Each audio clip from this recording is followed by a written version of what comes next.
Mahigpit ang kapit ni Lottie sa kanyang bag habang nakatayo sa gilid ng kalsada. Madilim pa ang umaga, basa ang lupa at ang hangin ay malamig sa balat niya. Yun ang pakiramdam ng probinsya na alam niyang mamimiss niya. Sigurado ka na ba dyan, Lottie? Tanong ng matandang driver ng tricycle na naghatid sa kanya. Kapitbahay nila ito, kaya may alam ito sa kanilang buhay. Wala ka na talagang babalikan? Napangiti siya ng pilit. Wala na po, Mang Iban.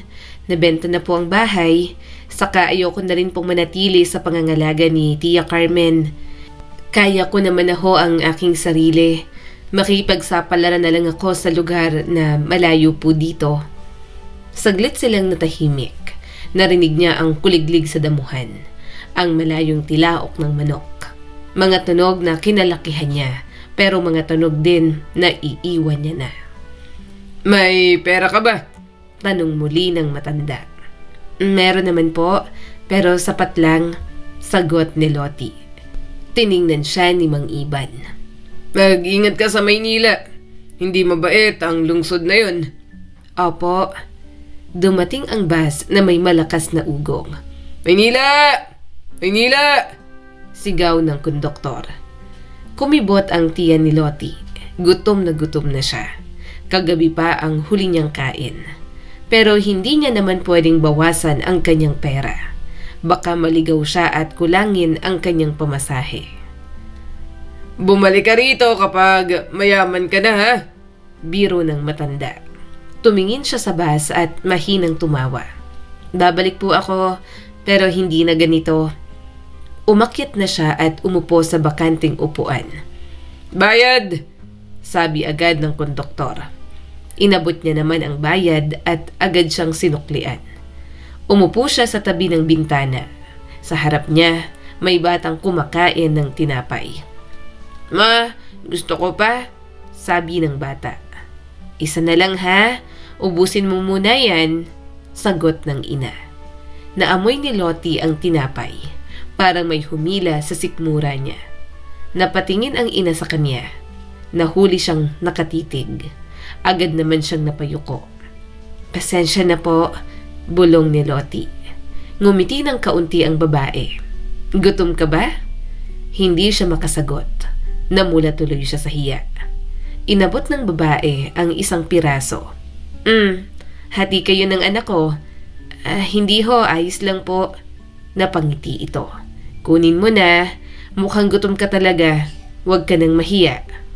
Nanginginig ang kamay niya nang tanggapin yon. Salamat po. Kinagat ni Lottie ang tinapay ng dahan-dahan. Pinatatagal ang bawat nguya. Para siyang umiiyak sa loob. Para siyang pulubi na binigyan ng estranghero ng pagkain. Lumipas ang oras, pagdating sa Maynila, bumaba siya na parang nalulunod sa ingay. Miss, taxi! Sigaw ng isang lalaki. Umiling siya. Hindi po. Naglakad siya hanggang makita ang tindahan. Hindi na uso ang payphone kaya naghanap siya ng pwedeng mapaghiraman ng cellphone. Wala naman kasi siyang cellphone. Ate, pwedeng makitawag? Tanong niya. Wala po kasi akong cellphone. May kailangan lang po akong tawagan. Magbabayad naman po ako. Bayad muna, sagot ng tindera. Saka dito ka sa loob. Inabot niya ang barya. Agad niyang tinype ang numero at hinintay na sumagot ang kanyang kaibigan. Hello? Sagot sa kabilang linya. Mira ako to? Napasinghap ito. Lottie! Nandyan ka na? Oo, nandito na ako. Sunduin mo ako ha. Wala akong cellphone. Nakikitawag lang ako. Hintayin mo ako, susunduin kita. Huwag ka nga alis dyan sa may terminal para madali kitang mahanap. Saad ng kanyang kaibigan. Tumango si Lottie. Oo, sige. Nang matapos ang tawag, bumalik siya sa terminal. Umupo siya sa bangketa. Maya-maya, may humintong kotse. Uy! Sigaw ni Mira mula sa bintana. Pasok ka! Sumakay siya at medyo nahihiya sa maruming tsinelas. Kaninong sasakyan to? Sa amo ko. Naghatid kami ng mga bata nitong driver. Pinadaanan na kita. Grabe ka, sabi ni Mira. Ang payat mo. Kumakain ka ba? Oo naman. Pagsisinungaling niya kahit na ang totoo, sobra siyang naghihirap sa piling ng kanyang tiyahin noong mga nakaraang buwan. Mabuti at sa akin ka humingi ng tulong. Dito ka na sa Maynila. Aayusin natin ang buhay mo. Ihahatid kita sa pagtatrabahuhan mo. Nagpapahanap kasi yung amiga ng amo ko ng kasambahay. Sinabi kong ikaw na lang ang kunin. Nakangiting sabi ni Mira. Tahimik siyang tumango. Pagkalipas ng ilang minuto, huminto ang kotse sa harap ng napakalaking gate. Eto na, sabi ni Mira. Napabuntong hininga si Lottie. Ang laki. Sanayan lang yan. Natatawang sagot ni Mira. Dito ka magtatrabaho, Lottie. Mabait ang magiging amo mo. Talaga? Tumango si Mira. Oo, basta masipag ka. Alam ko, wala kasi talaga silang ibang katulong dyan. Tumatawag lang ng house helper kapag kailangan. Pero hindi na raw kinakaya na walang kasambahay kaya naghanap na kahit isa. May mga lilinisin ka dyan pero siguro hindi ka naman overwork. Baka ikaw lang ang kasambahay na pwede nilang matawagan agad kapag nagmamadali sila. Pero kung ipapalinis ang buong bahay, may makakatulong ka naman na mga on-call na housekeeper. Muli siyang tumango. Medyo nagulat siya na isa lang ang gusto ng mga ito na kasambahay. Medyo nagulat pa nga siya sa laki ng bahay. Iniisip niya kung paano yun lilinisin sa buong araw. Subalit nakampante naman siya sa sinabi ni Mira. Bumaba siya ng kotse at tumingala sa mansyon. Mira, kaya ko kaya? First time kong pumunta dito sa Maynila at tumira sa bahay ng iba. Hinawakan siya ni Mira sa balikat. Kaya mo yan, Lottie. Alam mo, masasanay ka rin. Mabuti nga't may trabaho ka. Maganda sa loob ng bahay na yan. Masarap ang pagkain at libre ka pa ng tirahan. Huminga siya ng malalim. Tumayo siya sa harap ng gate. May pangambang nararamdaman si Lottie. Pero kailangan niyang huminahon sa bagong simula na kanyang tatahakin. Bumukas ang gate na may mahinahong ugong. Napalunok si Lottie habang sumusunod kay Mira papasok. Dahan-dahan ka lang, bulong ni Mira. Ayaw nila ng magulo. Oo, mahina niyang sagot. Pagpasok nila sa mismong pintuan ng mansyon, napahinto si Lottie. Puting-puti ang sahig. Malinis at mabango ang amoy. Walang kalat, walang alikabok. May mga nakita pa siyang mga painting. Bahay ba to o museo? Tanong ni Lottie. Natawa naman ang kaibigan niya. Hintay ka rito, bababa na si Ma'am Isabel. Tumango si Lottie. Nakatayo lang siya, yakap ang bag sa dibdib. Hindi siya halos makahinga. Natatakot siyang gumalaw at baka may mabasag pa siya. May marahang yabag mula sa hagdan. Lumabas ang isang babae na nakaputing damit. Mahaba ang buhok, maayos ang tindig. Ngumiti ito, pero ang ngiti ay parang pilit na maingat. Ikaw si Lottie? Tanong nito. Opo ma'am, sagot niya agad at bahagyang napayuko. Ako si Isabel, sabi ng kanyang magiging amo. Halika. Lumapit siya. Napansin niyang kahit mabait ang boses ni Isabel, may tensyon sa balikat nito. Parang laging may hinahabol na oras. Salamat sa pagpunta, saad ni Isabel. Kailangan ko talaga ng tulong, nahihirapan na kasi ako na walang maid. Bago pa makapagsalita si Isabel, may lalaking bumaba mula sa hagdan. Matangkad at seryoso ang mukha. Huminto ito nang makita si Lottie. Isabel! Malamig na sabi ng lalaki. Ano to? Napahigpit ang hawak ni Lottie sa bag. Siya ang bagong kasambahay na kinuha ko, sagot ni Isabel. Sinabi ko sa'yo na kukuha ako, diba? Nabanggit ko sa'yo na nahihirapan ako dito, Orlando. Sa bahay kapag walang personal maid. Tumaas ang kilay ni Orlando na malamang ay asawa ni Isabel. Hindi mo sinabi kung kailan. Kailangan ko na, Orlando. Mahinahon pero mariin ang boses ni Isabel. Hindi ko kayang mag-isa lahat. Pero ngayong nandito na siya, bahagyang magiging maluwag para sa akin. Saka, isa lang naman. Tahimik lang si Orlando habang inaayos ang botones sa may manggas. Tinitigan siya nito mula ulo hanggang paa. Parang sinusukat kung karapat-dapat ba siyang naroroon. Hindi tayo sanay na may ibang tao rito sa bahay. Sabi pa ni Orlando, mukhang palalayasin pa yata si Lottie. Personal maid ko naman siya. Sa ating lahat kapag may mga kailangan tayo. Mabilis na sagot ni Isabel. Hindi siya makikialam sa iba. Pag-uusapan namin yon bago siya magsimula. Hindi siya tumingin sa mag-asawang Araneta. Pero mabilis na tumatakbo ang isipan ni Lottie. Mukhang hindi yata siya kailangan doon. Pero si Isabel naman ang may gusto na may kasambahay sa bahay ng mga ito. Sa nakikita ni Lottie, mukhang mga pribadong tao ang mga Araneta.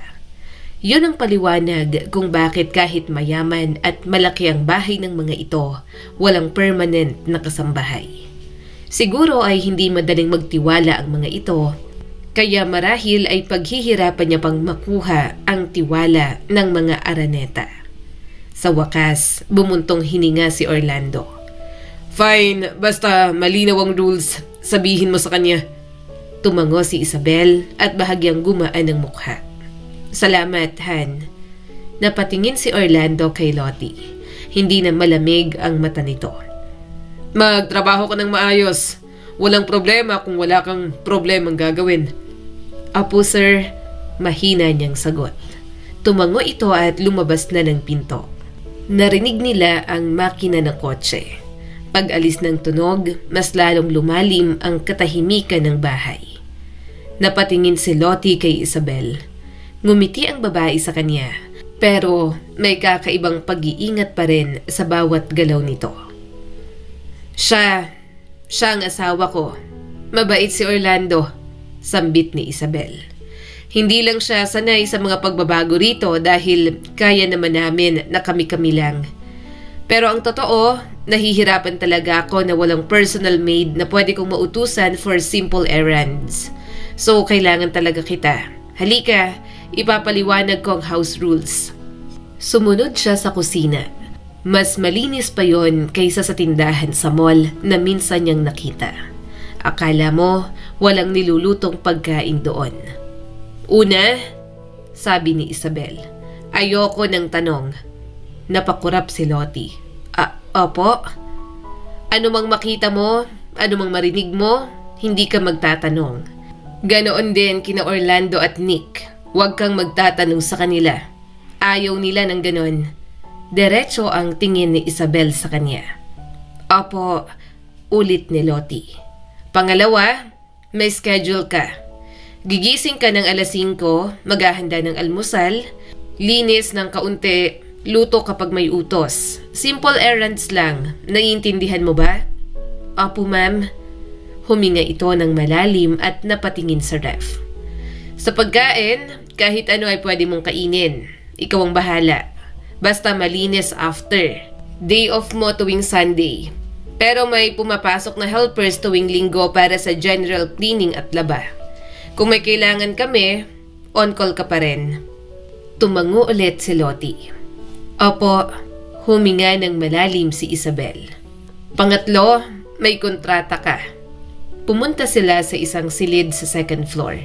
Inilabas nito ang isang papel mula sa drawer. Confidentiality, sabi ni Isabel. Lahat ng makikita at maririnig mo sa bahay na to, hindi lalabas. Kahit kanino. Kahit sa kaibigan mo, kahit sa pamilya mo. Napalunok si Lottie. Opo, si Mira lang naman po ang kaibigan ko. Saka wala na po akong pamilya. Hindi po ako madaldal. Walang pamilya? Opo, sagot ni Lottie. 5 years po nang mamatay ang mga magulang ko nang magkasunod. Naiwan po ako sa tiya ko, kaso hindi naman po maganda ang trato sa akin. Kaya nang magkaroon po ng pagkakataon, lumuwas na lang po ako rito at magtatrabaho para sa sarili ko.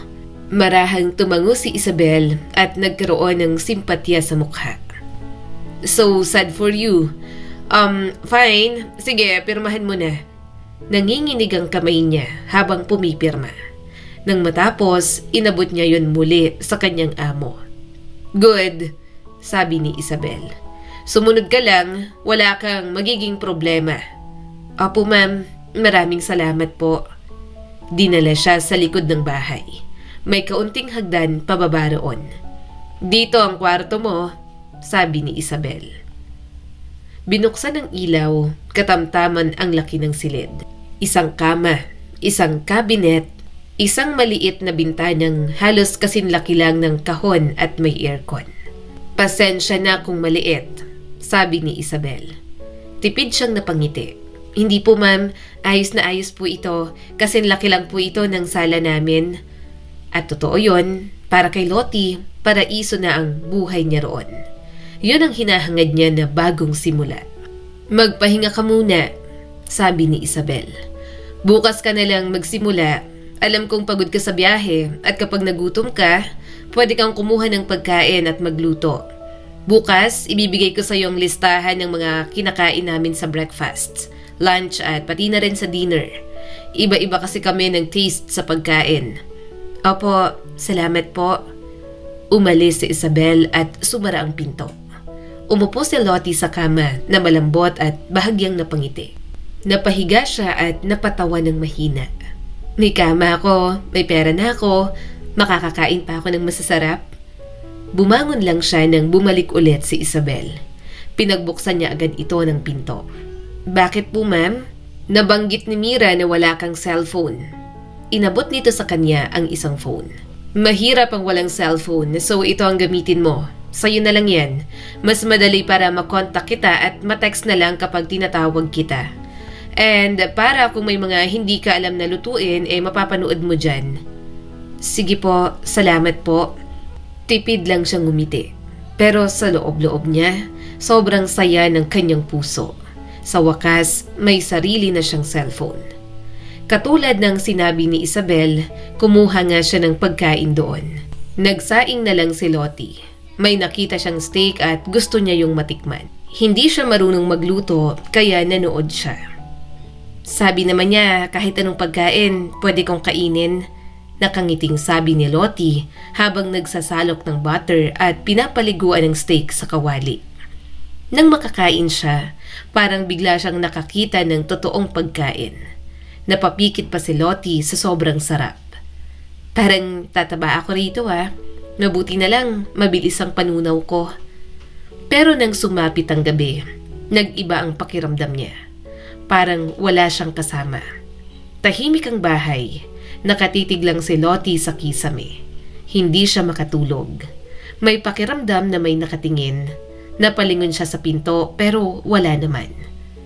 Imagination lang, bulong niya sa sarili. Sige Lottie, takutin mong sarili mo. Para kang timang. Anong akala mo? Minumulto ka rito? Pumikit na lang siya at pinilit na matulog. Nagising si Lottie bago pa tumunog ang alarm ng cellphone niya. Ang sarap matulog, kaso kailangan kong bumangon. Tahimik, sobrang tahimik. Pero sa ilalim ng katahimikan, may kung anong gumagalaw. Parang huni ng hangin sa loob ng pader. Hindi niya maipaliwanag yon. Umupo siya at kinuskos ang braso. Bakit ganito? May multo ba rito? Ano ba yan? Kakanood ko na to ng horror movies. Tumayo si Lottie at nagsimulang maghanda. 5:00 pa lang nang pumunta siya sa kusina. Walang tao. Parang walang nakatira sa napakalaking bahay. Inihanda niya ang almusal ayon sa bilin ni Isabel kagabi. Habang hinihintay kumulo ang tubig, napatingin siya sa kisame. Ang ganda naman ng mga chandelier nila dito. Kailan kaya ako magiging mayaman katulad ng ganito? Natawa na lang si Lottie sa sarili. Maya-maya ay naghain na siya ng almusal. Tahimik lang na kumain ang mag-asawa. Minsan, nag-uusap sa mga bagay na wala namang pakialam si Lottie. Ikaw ang nagluto ng breakfast. Magiliw na tanong ni Orlando sa kanya. Tumango si Lottie. Opo sir. Napangiti si Isabel. I told you, Han, mas maganda na may personal maid tayo kahit isa lang. Tumango-tango si Orlando. Masarap siyang magluto. Mas nagagawa niya pa ang mga gusto kong luto kaysa sa'yo, Isabel. Tumawa ng kaunti si Isabel. So, sinasabi mong hindi masarap ang luto ko? Napapangiti na lang si Lottie habang nakikinig sa mag-asawa. Napansin niya na maayos ang pagsasama ng dalawa. Parehong mabait kaya siguro talagang pinagpapala sa buhay. Matapos ang almusal, naglinis na siya sa mga pwede niyang linisin. Pero mga common area lang ang nilinis niya dahil yon ang bilin ni Isabel. Maya-maya ay pumunta naman siya sa common bathroom. Dala ang timba at basahan, pumasok siya sa banyo. Malaki yon at halos kasing laki ng kwarto niya. Puting tiles, malaking salamin sa itaas ng lababo. Tumayo siya sa harap ng salamin. Mabuti naman, wala akong pimples na tumutubo ngayon. Sinimulan niyang linisin ang lababo. Tahimik lang siya roon, tanging tunog ng brush at patak ng tubig. Pag-angat niya ng tingin, parang biglang kumilos ng kaunti ang salamin. Napaatras si Lottie. Hala, bakit parang nayayanig? Lumilindol ba? Parang may kamay na kumakatok mula sa likod ng salamin. Napatigil ang hininga niya.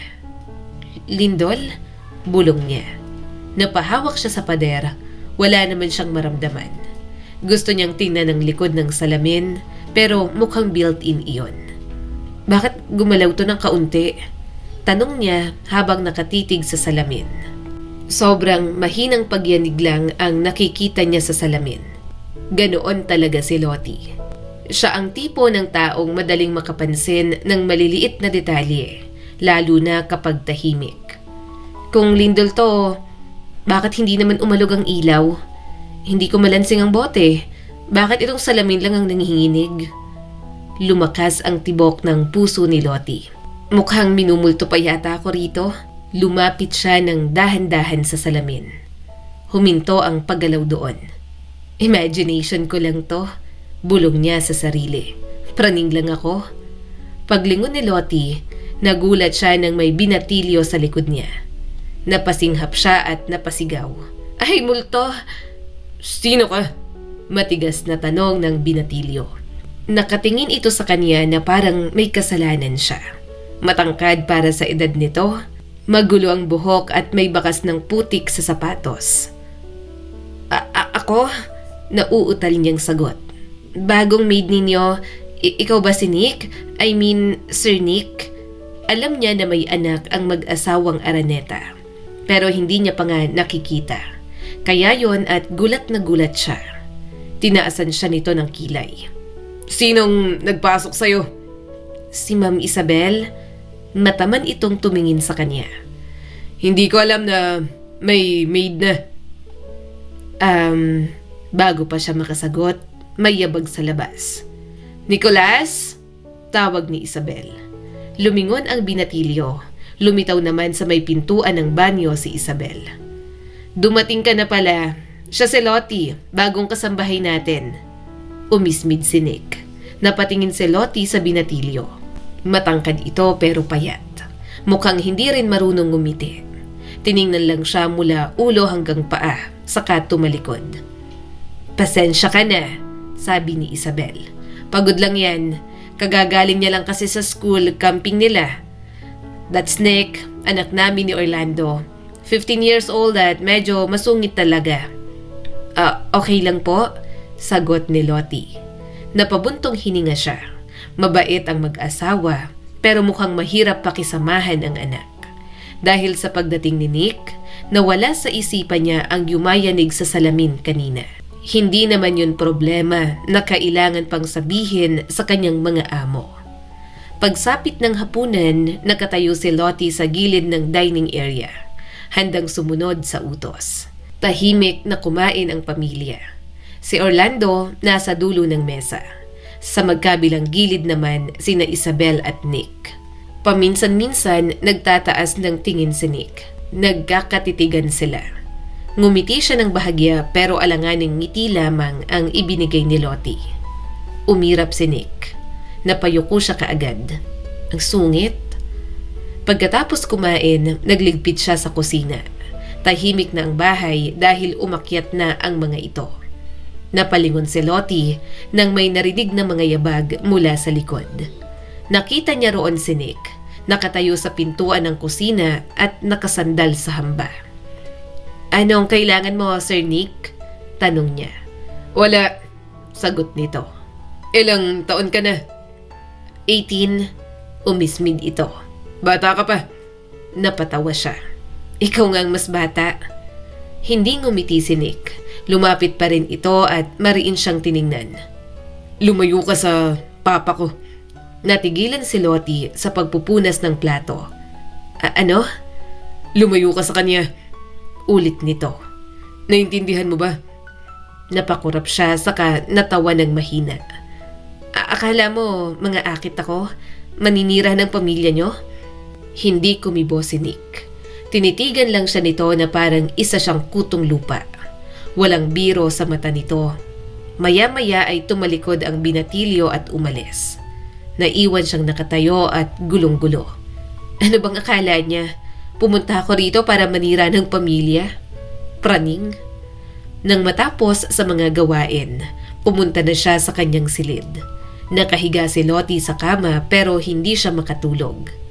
Kumunot ang noo niya nang may marinig na tunog sa itaas. Mahinang-mahina lang yon at parang may gumugulong na mabigat. Pinilit niyang pumikit. Sabihin ko na kaya sa kanila na may multo sa bahay na to. Pero totoo ba yun? Hindi naman bukas ang third eye ko. Bakit ako mumultuhin? Binuksan na lang ni Lottie ang cellphone. Nagpatugtog siya hanggang sa makatulog. Kinabukasan, parang may nakadagan sa dibdib ni Lottie mula pagising.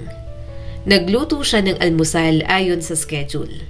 Isa para kay Isabel, isa para kay Orlando, isa para kay Nick. "Hindi bababa si Nick," sabi ni Isabel habang inaayos ang tasa ng kape. "Iakyat mo na lang sa kwarto niya." "Opo, ma'am." Inayos ni Lottie ang tray. Nanginginig ng bahagya ang kamay niya habang umaakyat sa hagdan. Sana hindi siya magsungit. Kumatok siya ng marahan. "Sir Nick, almusal." Tahimik lang sa loob. Kumatok siya ulit. May narinig na siyang mahinang kaluskos sa loob. Ilapag mo lang. Malamig na boses mula sa likod ng pinto. "Bubuksan mo ba?" Tanong niya ng maingat. "Mainit pa to. Ang pangit naman kung sa sahig ko lang ilalapag." Pagkatapos, dahan-dahang bumukas ang pinto pero hanggang siwang lang. Nakita niya ang mata ni Nick sa dilim ng kwarto. Huwag kang papasok. Sabi nito agad. "Hindi naman ako papasok," sagot agad ni Lottie. "Iaabot ko lang ang breakfast mo." Inilapit niya ang tray. Mabilis yung kinuha ni Nick na parang ayaw magdikit ang kamay nila. Nagsara ito agad ng pinto. Naiwan siyang nakatayo sa hallway. Medyo nagulat pa na pinagsarhan siya agad. Salamat. Mahina niyang narinig mula sa loob. Napakurap si Lottie at bahagyang natawa. "Walang anuman. Kumain ka lang. Mamaya babalik ako para kunin ang pinagkainan mo. E-text mo na lang sa akin kung anong lunch ang gusto mo." Hindi na sumagot si Nick. Nang sumapit ang tanghali, hindi pa rin ito bumaba. Naghatid na naman siya ng pagkain.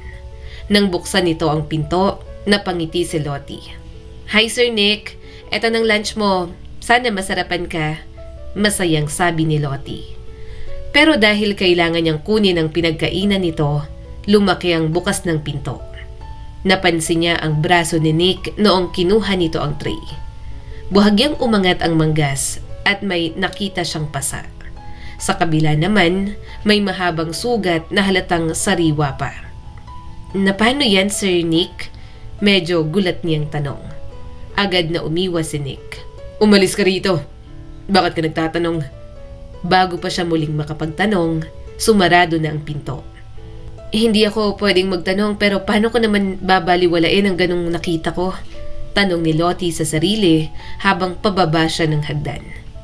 Lumipas ang araw na pilit niyang kinalimutan ang nakita. Naglinis siya, nagluto, sumunod sa utos. Pero sa bawat katahimikan ng bahay, bumabalik ang imahe ng mga braso ni Nick. Pagsapit ng gabi, tapos na ang trabaho niya. Nasa kwarto na siya. Nakahiga at pilit pinapakalma ang isip. May narinig siyang sigawan sa itaas. Nanigas bigla si Lottie. "Ano yun?" Hindi dapat siya makialam pero gumalaw ang kanyang mga paa.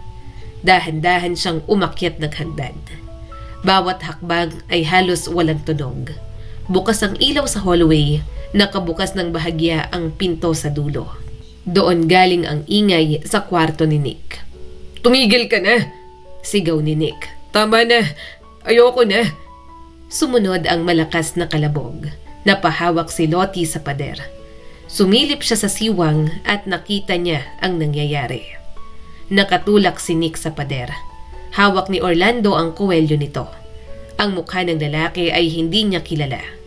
Hindi yon ang tahimik at mabait na si Orlando. Ulitin mo pa! Sabi ni Orlando. Subukan mo pa akong sagutin. Hindi sumagot si Nick. Nanginginig ang panga nito pero matigas ang tingin. Nakita niyang may sugat na ito sa pisngi. Sumunod ang isang sampal.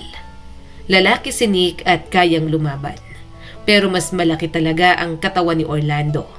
Kaya naiintindihan niya kung hindi makalaban ang payatot na si Nick. Napapikit si Lottie.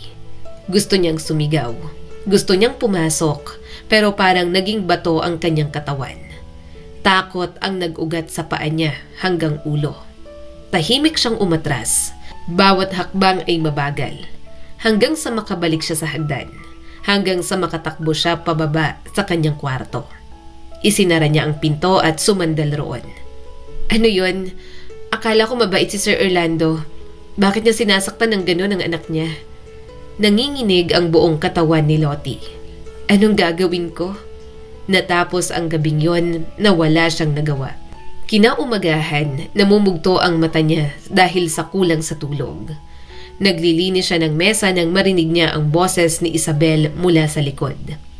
Lottie? Napalingon siya. Ma'am? Alam ko na may nakita ka kagabi.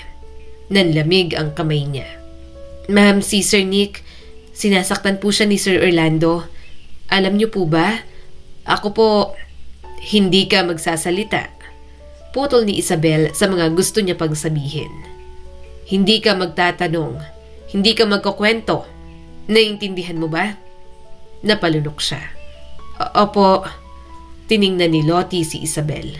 Parang wala itong pakialam sa sariling anak. Malinaw na may alam ito sa pananakit ni Orlando kay Nick. Pero mukhang wala itong ginagawang aksyon doon. Hinawakan ni Isabel ang mga braso niya. Ano mang makita mo sa bahay na to, hindi dapat makalabas. Lottie, please. Opo, huminga ito ng malalim. Para sa ikabubuti mo rin. Nagtaka si Lottie. Siguro, ikabubuti niya para hindi mawalan ng trabaho. Pero alam niyang kung magpapatuloy iyon, baka hindi kayanin ng kanyang konsensya. Umalis si Isabel na parang walang nangyari. Naiwan siyang nakatayo at parang nasusuka sa pamilyang napasukan niya. Mabubuting tao ba talaga sila o nagpapanggap lang? Nang sumapit ulit ang gabi, hindi siya mapakali. Nasa kama si Lottie pero hindi siya makahiga. Ang imahe ni Nick kagabi ay paulit-ulit sa isip niya. Naawa ako kay Nick. Ginamot niya bang mga sugat niya? Dahan-dahan siyang tumayo. Kinuha niya ang maliit na first aid kit na nakita niya sa kusina. Umakyat siya sa hagdan na parang multo. Huminto siya sa harap ng kwarto ni Nick. Kumatok ng marahan si Lottie. Sir Nick, ako to, si Lottie? Tahimik lang. Pagkatapos, dahan-dahang bumukas ang pinto. Nakatayo si Nick at walang ilaw sa likod nito. Ano? Malamig na tanong ng binatilyo. Papasok ako, sabi niya rito. Itinulak niya ng bahagya ang pinto. Wala nang pakialam kahit magalit ito. May dala ako, gamutin natin yung mga sugat mo. Tiningnan nito ang first aid kit. Hindi na kailangan.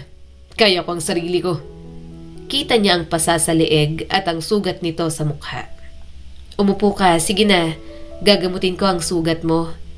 Lumapit siya rito, napaatras naman si Nick. Huwag mo akong hawakan. Hindi kita sasaktan. Mahina niyang sagot. Hayaan mo ako. Gamutin natin ang sugat mo. Hindi ako mapakali. Hindi ako makatulog. Kaya sige na, gamutin na natin yan. Nag-aalala ako sa'yo. Tahimik silang nagtitigan. Sa wakas, bumuntong hininga si Nick at umupo sa gilid ng kama. Tumingala ito sa kanya saglit bago umiwas ng tingin. Hindi na ito tumingin sa kanya habang nililinis niya ang sugat. Nanginginig pa rin ang kamay niya, hindi sa takot ngayon, kundi sa galit na hindi niya mailabas. Masakit? Tanong ni Lottie. Bakit mo ginagawa to? Napakagatlabi si Lottie. Naawa ko sa'yo. Nakita ko ang ginawa sa'yo ni Sir Orlando kagabi. Bakit hindi ka lumalaban? Bakit hindi ka magsumbong sa mga pulis? Hindi ito sumagot. Napabuntong hininga na lang si Lottie. Siguro ay malaki na ang trauma ni Nick at hindi handang magbahagi sa kanya. Dahan-dahan niyang nilagyan ng ointment ang pasak. Tahimik ang kwarto at tunog ng aircon lang ang naririnig niya. Salamat, bulong ni Nick pagkatapos ng ilang minuto. Napatingin siya rito. Walang anuman. Saglit silang nagkatinginan. Sa unang pagkakataon, hindi galit ang nakita niya sa mga mata ng binatilyo. Pwede ka nang umalis. Sabi nito, pero hindi na malamig. Tumango siya at tumayo, pero huminto muna siya sa pinto at muling tiningnan ang binatilyo. Nick? Ano? Tipid na ngumiti si Lottie. Hindi ka nag-iisa. Kung wala kang kakampi sa bahay na to, pwede mo akong maging kakampi. Pwede mo akong pagkatiwalaan. Tahimik, hindi ito sumagot at tumitig lang sa kanya. Pero hindi naman kailangan ni Lottie agad ng sagot. Isinara niya ang pinto ng marahan. Habang bumabalik siya sa kwarto, alam niyang may binago ang gabing yon. Simula noong gabing ginamot niya ang mga sugat at pasa ni Nick, may nagbago na sa pagitan nilang dalawa. Hindi ito naging madaldal, hindi rin naman naging masayahin. Pero nawala ang matalim na sungit sa bawat tingin nito. Kapag inaakyat niya ang pagkain nito sa kwarto, hindi na ito nagtatago sa likod ng pinto. Bubuksan na ni Nick ng bahagya, sapat para makita niya ang mukha nito. Salamat. Mahina nitong sabi tuwing iniaabot niya ang tray. Walang anuman, sagot niya palagi. Kumain ka ng marami, dinadagdagan ko yan. Ang payat-payat mo, dapat kumain ka ng marami para may lakas ka. Tipid na ngumiti si Nick. Pero para kay Lottie, kailangang magpalakas palagi ang binatilyo. Para kahit saktan ito ni Orlando, ay kaya naman itong lumaban. Hindi niya alam kung bakit hindi ito nagsusumbong sa mga pulis pero ayaw niya itong pangunahan. Binatilyo pa lang si Nick at natural na matakot sa mga nangyayari sa buhay nito. Isang umaga, habang inaayos niya ang mesa, bumaba si Nick na naka-uniform. Napatingin siya rito. Papunta ka sa school? Tanong ni Lottie. Tumango ito. Half day lang. Akala ko homeschooled ka. Kasi hindi ka pumasok nitong mga nakaraan, di ba? Mixed. Sagot naman ng binatilyo. Ayaw nila ng full school ako. Dati, full homeschooled ako. Mabuti nga ngayon. Nakakapasok na ako sa school kahit paminsan-minsan lang. Tiningnan niya ito ng mabuti. Yun siguro ang dahilan kaya parang mailap ito sa mga tao. Kahit hindi niya itanong, halatang wala namang kaibigan si Nick. Good luck, sabi na lang ni Lottie. Tumango si Nick. Salamat. Isang hapon, naglilinis siya ng common bathroom. Parehong banyo kung saan unang gumalaw ang salamin. Pinipilit niyang huwag alalahanin yon kasi baka tinatakot niya lang talaga ang kanyang sarili. Pinupunasan niya ang lababo nang marinig ang mahinang yabag sa likod. Napalingon siya at nakitang nakatayo si Nick sa pintuan.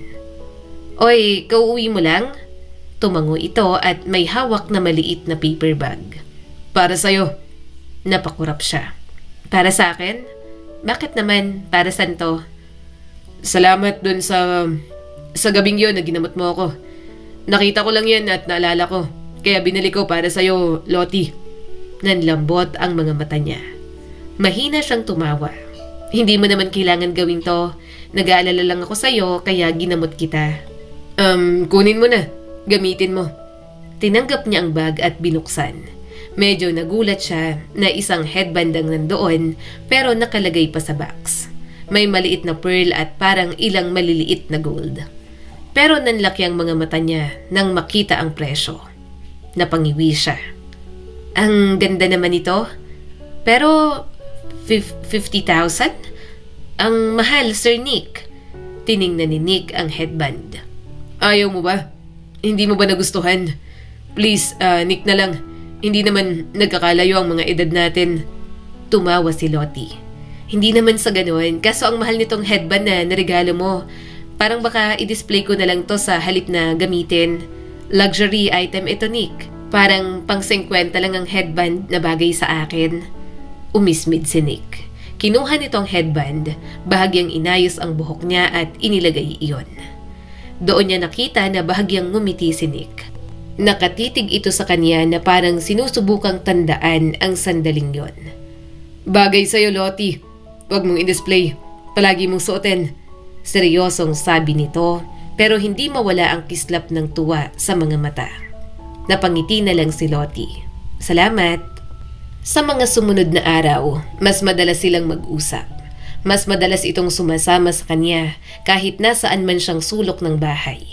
Kapag walang ginagawa si Nick, nakabuntot ito palagi sa kanya. Umupo si Nick sa kusina habang naghihiwa siya ng gulay. Anong ulam? Adobo? Sagot niya. Sabi ni Ma'am Isabel, yun ang lutuin ko sa inyo. Mabuti nga at eto lang, madalas magkakaibang gusto nyo, kaya iba-ibang putahe ang mga niluluto ko. Napangiti si Nick. Masarap ka magluto. Nauubos ko kapag ikaw ang nagluluto. Talaga? Tumango ito. Mas masarap kesa sa dati. Napatawa siya. Baka gutom ka lang palagi. Hindi naman ako sobrang galing magluto. Isang gabi, nakaupo sila sa hagdan sa likod ng bahay. Siyang may hawak na baso ng tubig at si Nick naman ay nakatitig lang sa mga damo. Kung ano-ano lang ang napagkukwentuhan nila hanggang sa napunta ang usapan sa mga magulang ni Nick. Hindi ko siya tunay na tatay. Bigla nitong sabi. Natigilan si Lottie. Sino? Si Sir Orlando?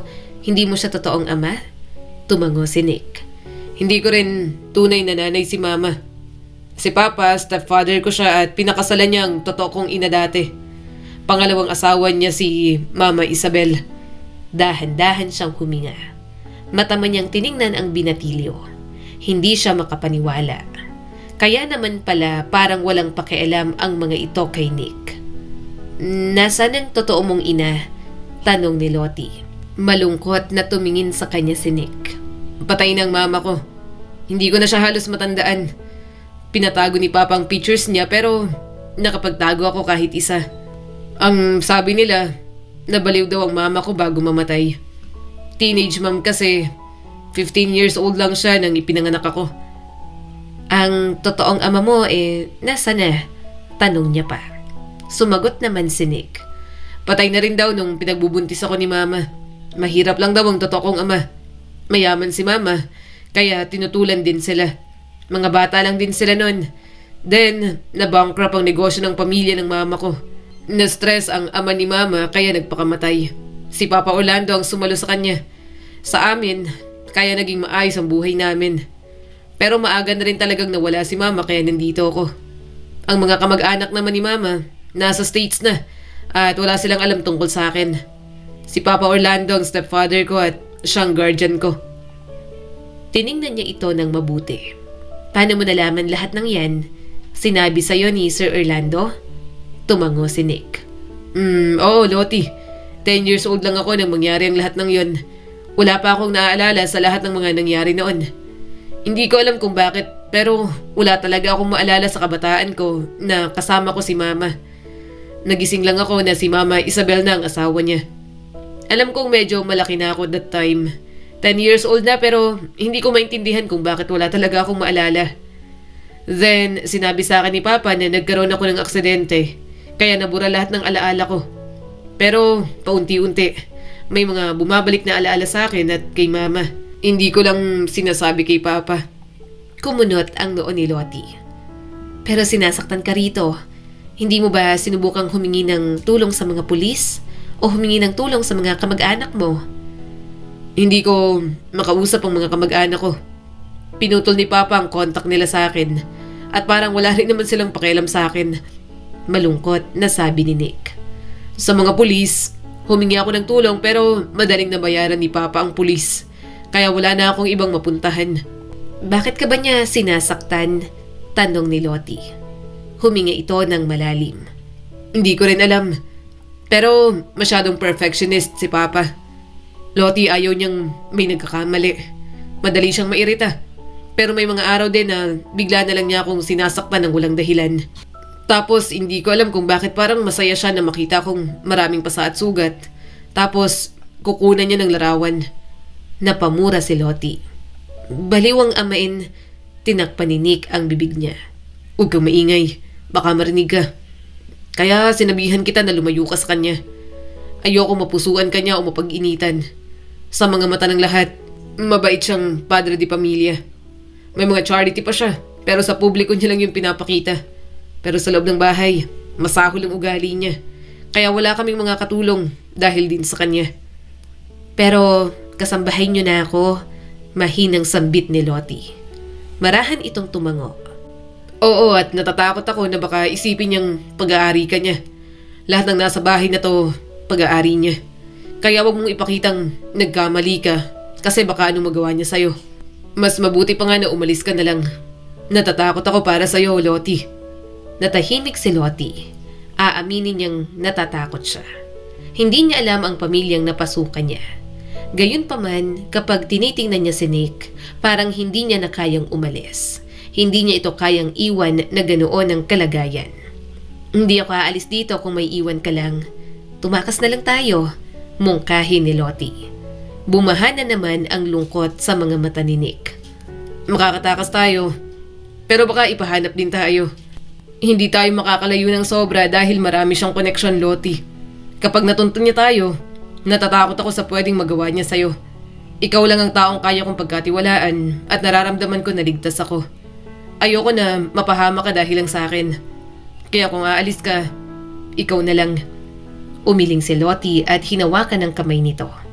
Sa tingin mo ba, makakaalis ako rito ng gano'n na lang? Naging malapit na tayo sa isa't isa. Nag-aalala ako sa'yo. Kung hindi ka makakaalis dito, dito na lang ako sa impyernong to. Sasamahan kita. Wala naman akong pamilya. Ulila na ako. Wala na rin akong babalikan sa probinsya. Idinantay ni Nick ang mukha sa balikat niya. Lottie, hinaplos niya ang kamay nito. Magiging okay din ang lahat. Hindi pa tayo makakatakas pero gagawa tayo ng paraan. Makakaalis tayo rito. Makakaalis ka rito. Magiging okay din ang lahat. Nandito ako. Simula ngayon, pamilya ng turing ko sa'yo. Pwede mo akong ituring na ate mo. Biglang umahon si Nick. Medyo naguguluhan pa siya sa naging reaksyon nito. Pero sa halip na lungkot ang makita niya, inis ang nasumpungan niya. Bakit? Tanong ni Lottie. Umismid si Nick. Anong ate? Kapatid? Talaga, Lottie? Medyo natawa siya sa pagiging bugnutin nito. Bakit, Nick? May mali ba sa sinabi ko? Matanda ako sa'yo ng 3 taon. Dapat nga ate ang tawag mo sa akin. Alam mo, hindi na niya natapos ang sasabihin.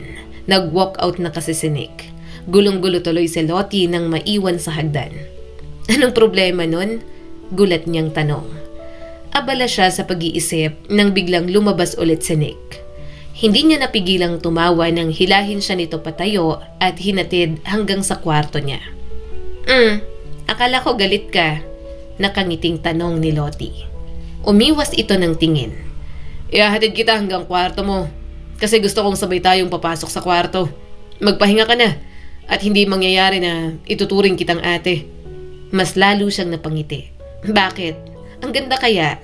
Ate Lottie, may pagkain? Ate Lottie, pakuha ako nito. Ate! Nanlaki ang mga mata niya nang lumapit ito at hinawakan ang batok niya. Nagkatitigan silang dalawa. Naputo lang ang pagsinghap ni Lottie nang halikan siya ni Nick. Mas bata ako sa'yo, pero hindi ako papayag na ate lang kita.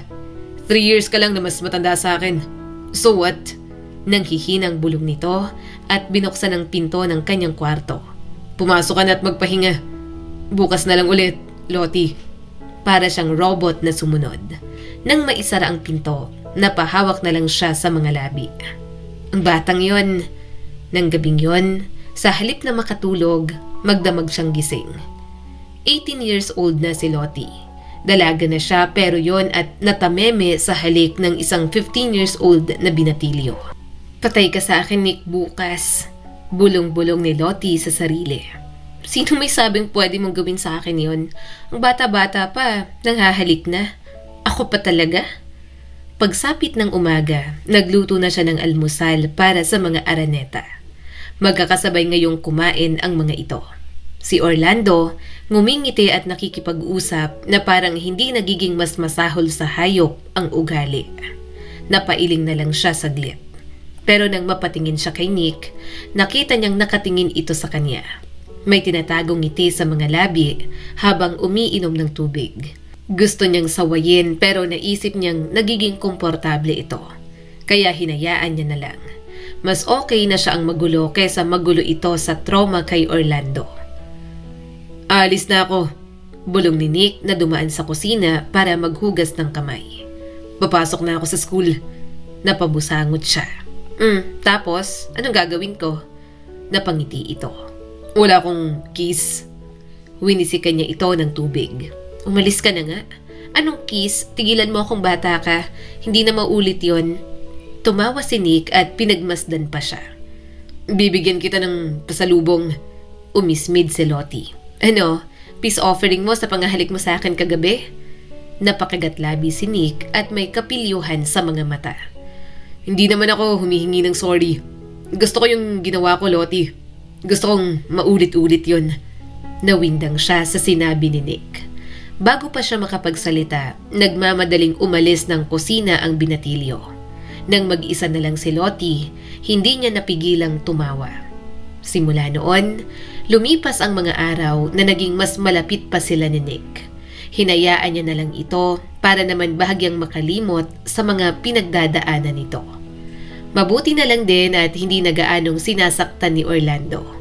Pero kapag may mga araw na ganon, hindi siya umaalis sa tabi ni Nick. Isang gabi, naglilinis ulit siya ng common bathroom. Nagamit kasi yon dahil madalas na may gathering sa bahay dahil sa mga kaibigan ni Isabel. Nagpupuna si Lottie ng salamin nang biglang mahinang gumalaw na naman ang salamin. Hindi yun malakas pero madali siyang makaramdam. Tinitigan niya ang refleksyon niya habang mahinang nanginginig ang salamin. Para bang may gumalaw talaga nun. Humigbit ang hawak niya sa lababo. May tao ba dyan? Bulong niya kahit alam niya na parang imposible. Tumigil ang salamin sa mahinang pagyanig. Tahimik ng isang segundo hanggang sa yumanig ulit ng kaunti na para bang may tao mula sa likod ng salamin. Nakatayo lang siya roon, nakatitig sa salamin na parang may mata sa likod nito. Lottie! Napalingon siya sa pintuan. Nakita niya si Nick. Ayos ka lang? Tanong ni Nick sa kanya. Kanina pa kitang hinahanap. May paparinig ako sa iyong bagong kanta. Pagbalik ng tingin niya sa salamin, tahimik na at wala ng galaw. Pero alam ni Lottie sa kanyang sarili na may mali talaga sa bahay ng mga Araneta. Sumama na lang siya kay Nick. Pinakinggan niya ang kantang ginawa nito. Yun nga lang, sa kabila ng mga ngiti, hindi mawala sa kanyang isipan ang salamin sa common bathroom. Kaya isang gabi, nagkunwari siyang may nililinis pa ron. Hinintay niyang umakyat ang lahat. Nanginginig ang kamay niya habang isinasara ang pinto. Nakatingin siya sa refleksyon niya. Iniisip ni Lottie kung imahinasyon niya lang ba talaga, pero malakas ang pakiramdam niya na may mali. Marahan siyang kumatok sa salamin ng 3 beses. Ilang segundo lang, bigla yung yumanig ng kaunti. Huminga siya ng malalim. Okay, kung may tao ba talaga dyan, sagutin mo ako ha? Lumapit siya sa salamin at mas pinakiramdaman ang pagyanig nun. Payanigin mo ang salamin para sa oo, sabi ni Lottie. Walang sagot para sa hindi. Sandaling katahimikan ang namayani. May tao ba dyan? Nanlamig ang batok niya nang yumanig ulit ang salamin. Tao? Ibig sabihin may tao talaga? Kumusta ka dyan? Okay ka lang ba? Hindi gumalaw ang salamin. Ibig sabihin, hindi okay ang nasa likod ng pader na yon. Napahawak siya sa lababo. Hindi yun multo, hindi imahinasyon, may tao sa loob ng pader. Napalunok si Lottie. Bakit ka nandyan? May naglakbay dyan sa'yo? Gumalaw ulit ang salamin. Napapikit naman si Lottie. Gaano ka nakatagal dyan? Mahabang panahon ka na bang nandyan? Naramdaman niya ulit ang pagyanig ng salamin. Napahinga siya ng malalim. Kasama ba sa bahay ang may gawa sa'yo? Nayanig ulit ng kaunti ang salamin. Napaangat ang ulo niya. Isa sa mga araneta?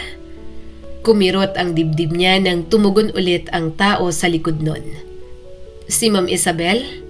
Wala siyang natanggap na tunog. Hindi si Ma'am Isabel, si Sir Orlando ba?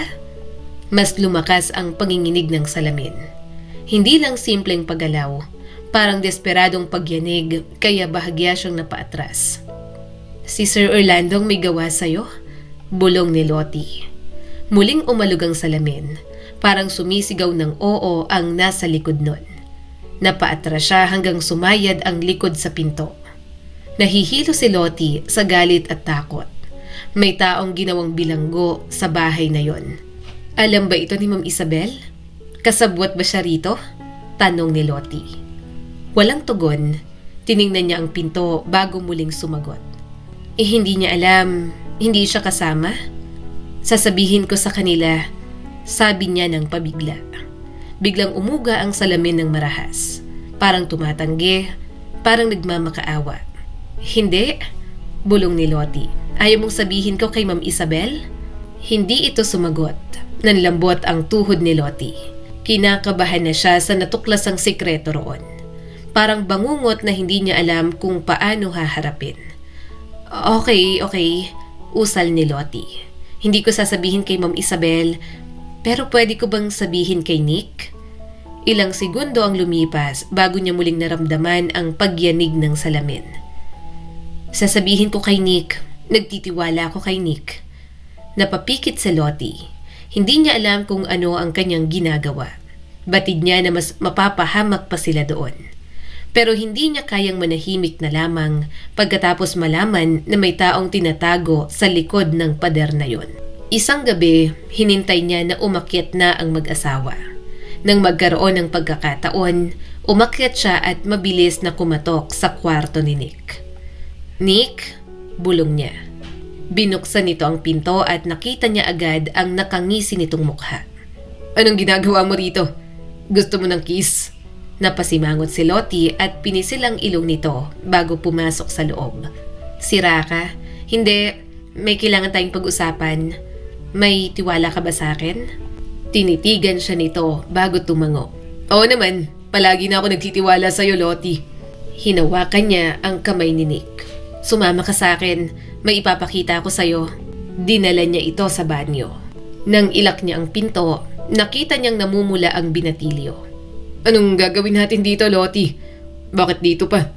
Pwede namang sa kwarto. Napasinghap siya rito. Ano na namang iniisip mo? Ang dumi ng utak mo? Bahagyang tumawa si Nick. Bakit tayo nandito? Lumapit siya sa salamin at hinawakan yon.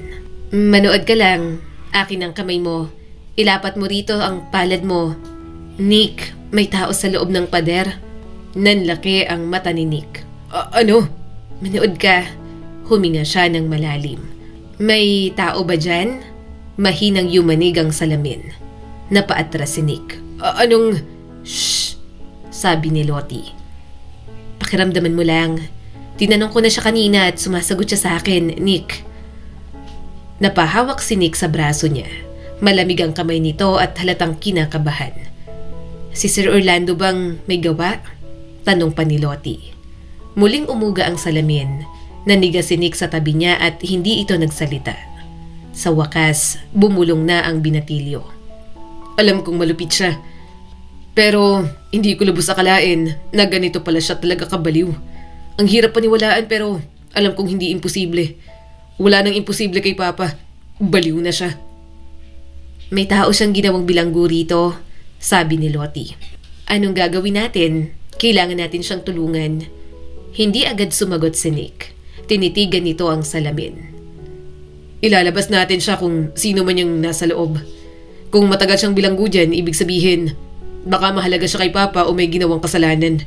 Ewan ko, pero gusto ko rin siyang matulungan. Nanlaki ang mata niya. Paano? Tiningnan ko ang labas ng bahay niyo kanina. Pinag-aralan ko ang structure sa labas. May isang parang extra na kwarto. Naghanap ako ng pinto pero wala akong makita. Hindi ko rin alam. Sagot ni Nick at pinapakiramdaman ng salamin. Pero hindi natin siya iiwan dyan. Ayoko na. Pagod na ako kay Papa. Hindi ko na kinakaya ang kabaliwan niya. Bahala na kung anong mangyari pagkatapos ng lahat ng to. Pero gusto ko nang tumakas. Isasalaman natin kung sino man siya. Baka makakatulong siya sa atin. Mahina muling yumanig ang salamin. Parang nagpapasalamat sa kanila. Napahawak si Lottie sa kamay ni Nick na nakapatong doon. Mag-iimbestiga tayo, bulong ni Lottie. Aalamin natin kung anong tinatago ni Sir Orlando. Tumango si Nick sa kanya. Maya-maya ay lumabas na sila sa banyo. Pero bago pa sila makalayo, bigla siyang hinila ni Nick at isinandal sa pader. Napasinghap siya nang idinikit nito ang katawan sa kanya. Nick, anong ginagawa mo? Mariin niyang tanong. Shh! Inilapit ni Nick ang bibig sa kanyang tenga. Sa bahay na to, maraming CCTV si Papa. Hagip ng kamera niyang mga dinadaanan natin. Magtataka siya kung bakit nagtagal tayo sa banyo. Ayoko malaman niya na may natuklasan tayo sa salamin doon. Kaya mas maiging inisip niya na may ginawa tayo sa loob. Nanlaki ang mga mata ni Lottie. Anong gagawin ko? Maghahalikan tayo dito? Bakit parang ikaw lang ang makaka-benefit? Tigilan mo akong bata ka? Tumawa si Nick at inanggulo ang mukha na parang hinahalikan siya. Yumakap ka sa leeg ko.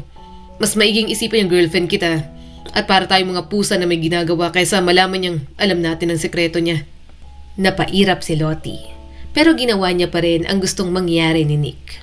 Ipinakita rin nila na pumunta sila sa kwarto ni Lottie. Nagtagal ng 1 oras doon si Nick bago lumabas.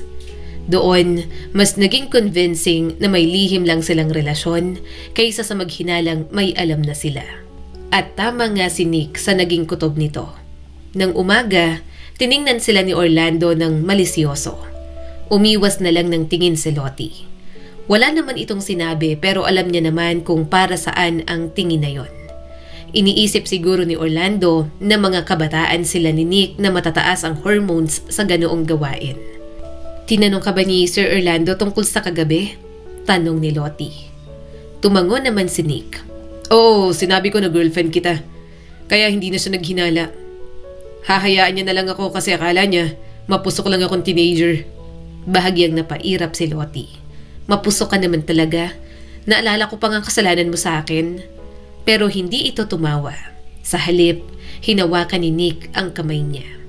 Iniisip nila ngayon na girlfriend kita at natatakot ako na baka maisip ni Papa na gamitin ka sa akin. Kapag nasaktan ka, hindi ko na alam kung anong gagawin ko. Huminga siya ng malalim. Hindi ako masasaktan, huwag kang mag-alala. Naghahanap tayo ng paraan para makatakas dito. Matatapos din ang lahat ng to. Nang niyakap siya ni Nick, hinayaan na lamang ni Lottie. Nararamdaman niya ang takot ng binatilyo. Pero batid niya sa kanyang sarili na habang buhay silang matatakot kung wala silang gagawin na paraan. May mga kamera dito si Papa. Bulong ni Nick. Napatingin si Lottie. San bang mga kamera? Halos lahat. Pinapanood niyang buong bahay. Sabi ni Nick. Palagi niyang chinecheck yun. Naramdaman niya ang pawis sa palad niya. Nakikita niya tayo ngayon? Umiling si Nick. Blind spot naman to. Itong kinatatayuan natin. Paano mo alam? Matamang tumingin si Nick sa kanya. Tines ko na nun pa. Kapag gusto kong umiwas sa kanya, kailangan kong matuto kung paano. San pang blind spots? Tanong ni Lottie. Hallway na to. Basement stairs, likod ng kusina at sa library. Fortress niya yun. Doon siya madalas. Ang alam ko, mahilig siyang magbasa ng libro ron. Pero bakit palaging nakalak kapag nasa loob siya? Kaya alam ko na doon siya may tinatago. Iniisip ko na baka may secret door doon. Ilang taon ako nakatira rito. Pero ngayon ko lang napansin ang structure ng bahay na to. Tumango si Lottie. Baka nga meron doon. Saka bata ka pa. Saka wala namang magtataka. Isa pa, alam kong masyado kang lunod sa trauma mo kay Sir Orlando para maisip ang mga ganito. Talagang malakas lang ang pakiramdam ko, kaya kahit ilang buwan pa lang ako rito, nalaman ko agad. Kaya lang, paano tayo papasok? Sandali silang natahimik. Hindi nila alam kung paano makakapasok doon. Kung makapasok man, mahihirapan silang maghanap sa maikling oras. Sa wakas, bumulong si Nick. Blackout. Itaon nating wala sila dito sa bahay. Nanigas si Lottie. Ano? Kapag nawala ng kuryente, nagre-reset ang system ng mga kamera niya rito. Kinabukasan, nagkunwari silang normal. Nagluto si Lottie, kumain sina Orlando at Isabela sa mesa. Naghihintay na lang talaga sila ng pagkakataon na parehong wala sa bahay ang mag-asawa. Nagpaplano na kami ni Nick kung paano ka mapupuntahan dyan. May alam ka bang kung nasaan ang secret door papunta dyan? Alam mo ba? Mahinang tanong ni Lottie habang pinapakiramdaman ng salamin. Wala siyang naramdamang pagyanig. So hindi mo pala alam. Kumusta ka? Okay ka lang ba dyan? Kung matagal ka na dyan, may pagkain ka naman, di ba? Doon na naramdaman ni Lottie ang mahinang pagyanig ng salamin. Nakahinga siya ng maluwag. Mabuti naman at may pagkain doon ang taong ginawang bihag ni Orlando. Kasi parang imposible naman na mabuhay ito kung makukulong ng ganoon katagal sa isang sikretong lugar. Tumango siya at napabuntong hininga. Hindi ko alam kung gaano ka nakatagal dyan. Hindi ko alam kung ilang taon ka nang naging bilanggo dyan. Pero alam ko na humihingi ka ng tulong, kaya tulungan mo rin ang sarili mo. Kumain ka ng marami, magpalakas ka. Kailangan mo ng lakas mo para mabuhay ka at para makalabas ka na. Isang hapon, nagkita sila ni Nick sa likod ng kusina. May lakad sila bukas, sabi ni Nick sa kanya. Napatingin siya rito. Sigurado ka? Oo, auction at malayo yun. So, no need nilang mag-check-in sa hotel. Pero alam ko na magkaibang event ang pupuntahan nila. Kaya mauunang umalis si Mama Isabel bago si Papa. Kapag wala na silang dalawa, tayo lang dito. Subukan na natin. Kinabukasan, pinanood ni Lottie sina Isabel at Orlando na umalis. Tinulungan niya pa ang mga ito na magkarga ng mga gamit sa sasakyan. Maglakan ng maaga, sabi ni Isabel kay Lottie at napatingin kay Nick. At huwag kayong magpupuyat. Alam kong may relasyon kayo, but please, huwag niyong gawing motel itong bahay. Nanlaki ang mga mata ni Lottie. Natawa naman sa kanyang tabi si Nick. Hindi naman sila suportado pero inaasahan ng mga ito na hindi seryoso si Nick sa kanya kung totoo man ang relasyon na yon. Para sa mga ito, pampalipas oras lang siya ng binatilyo. Ang alam ng mga ito, naglalaro sila ng bahay-bahayan. Nang sumara ang gate, nanahimik ang mundo. Nakatayo sila ni Nick sa gitna ng sala. Handa ka na? Tanong nito. Hindi handa si Lottie pero tumango pa rin siya. Nasa basement sila makalipas ang 10 minuto. Nakaharap sa fuse box habang nanginginig ang kamay niya. Kapag ginawa natin to, wala nang atrasan. Kapag nahuli tayo, umiling si Nick. Hindi tayo mahuhuli. Huminga siya ng malalim bago pinatay ang switch. Naging madilim ang lahat. Go! Bulong ni Nick pagkatapos buksan ang flashlight. Sabay silang umakyat. Tumigil sila sa harap ng library. Hindi yun nakalak. Pumasok sila sa loob at itinapat ang flashlight sa mga posibleng kahina-hinala nilang makita. Hanapin mo ang kakaiba, bulong ni Nick. Hinawakan ni Lottie ang mga spine ng libro. Nanginginig ang kamay niya. Isang shelf ang hindi gumalaw.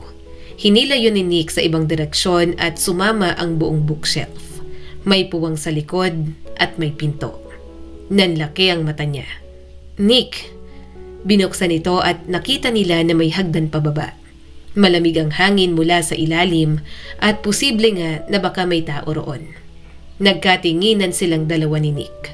Halika na, bulong ni Lottie. Pumasok sila at sinaraduhan ng shelf. Kailangan nilang gawin yon para hindi mahalatang pumasok sila sakali na may biglang bumalik. Alam ko naman kung paano buksan, saad ni Nick. Nasa biyahe na si Papa. Pero dahil minomonitor niya tong mga kamera, malalaman niya na namatay ang system dito. Matataranta siya at uuwi agad.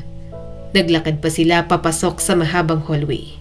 Bawat hakbang ay umuukit sa dibdib ni Lottie. Mas lumalamig din ang hangin. Pagdating sa ibaba, may nakita silang silid. At sa gitna, isang babaeng nakakadena ng mahaba ang kanilang nakita. Payat, mahaba ang buhok, at nanlaki ang mga mata nang makita sila. Tumunog ang mahabang kadena na nakakabit sa mga kamay at isang paa nito. Nahanap niyo ako. Napaatras si Lottie at natakpan ng bibig. Diyos ko, Nick? Bulong ng babae sa harap nila. Anak ko, naalala mo pa ba ako, anak? Ang laki-laki mo na, Nick. Naniga si Nick. Mama. Lumuhod ito sa harap ng babae habang nanginginig ang kamay. Hindi kita maalala, ma. Pero alam ko ikaw ang mama ko. Wala akong maalala sa panahong kasama kita sa loob ng 10 taon. Pero unti-unting bumabalik ang alaala ko. Mama, akala ko patay ka na. Umiling ito at tuloy-tuloy na lumuha. Hindi, buhay ako, anak. Buhay na buhay ako. Ilang taon niya akong itinago rito. Baliw si Orlando. Baliw siya. Hindi napigilan ni Lottie ang mga luha. Hindi siya makapaniwalang ang babaeng natuklasan nila doon ang tunay palang ina ni Nick na si Lindsay. Humagulgol si Nick at niyakap ang ina. Hinawakan nito ang kadena na gumagapos kay Lindsay. Lottie, sabi ni Nick at halos hindi makahinga. Ito siya, ang mama ko. Napangiti si Lindsay at hinawakan ang kamay niya. Salamat, nahanap mo ko. Salamat at nalaman mo agad. Bago pa siya makasagot, biglang bumukas ang mga ilaw. Nagkatinginan silang tatlo at sa pagkakataong yon, alam ni Lottie na may bumalik sa bahay na yon. Hinila sila ni Lindsay. Dito, bilis. May maliit na cabinet sa gilid ng silid. Tinulak sila ni Lindsay sa loob. Huwag kayong maingay. Kahit anong marinig ninyo, huwag kayong lalabas dyan. Naiintindihan ninyo? Mama, tarantang sabi ni Nick. Naluha si Lindsay at hinaplos ang mukha ng anak. Nahanap niyo na akong dalawa. Ayokong maalarma siya. Mas mahihirapan akong makatakas. Kaya sige na at magtago kayong dalawa dyan. Ha? Sumara ang pinto at nagdilim ulit ang lahat. Sobrang sikip doon. Ang tuhod ni Nick ay nakabaon sa tiyan niya. Ang likod niya ay dikit na dikit sa kahoy. Naamoy niya ang alikabok, pawis at kalawang doon. Naririnig niya ang sariling paghinga. Pinilit niyang pabagalin at ganoon din ang ginawa ni Nick. Sa labas, narinig na nila ang mga yabag ni Orlando.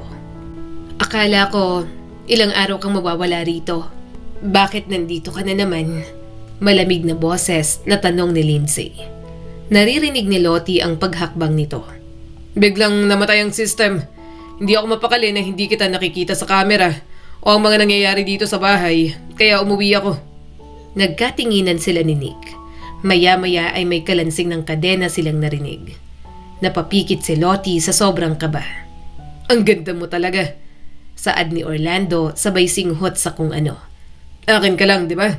Hindi ka pwedeng mapunta sa kahit na sino. Kapag pinakawalan mo ako, pangako ko na sa'yo lang ako, sabi ni Lindsay. Mapaklang tumawa si Orlando. At ano, susubukan mo ng tumakas? Mas magandang nandito ka lang.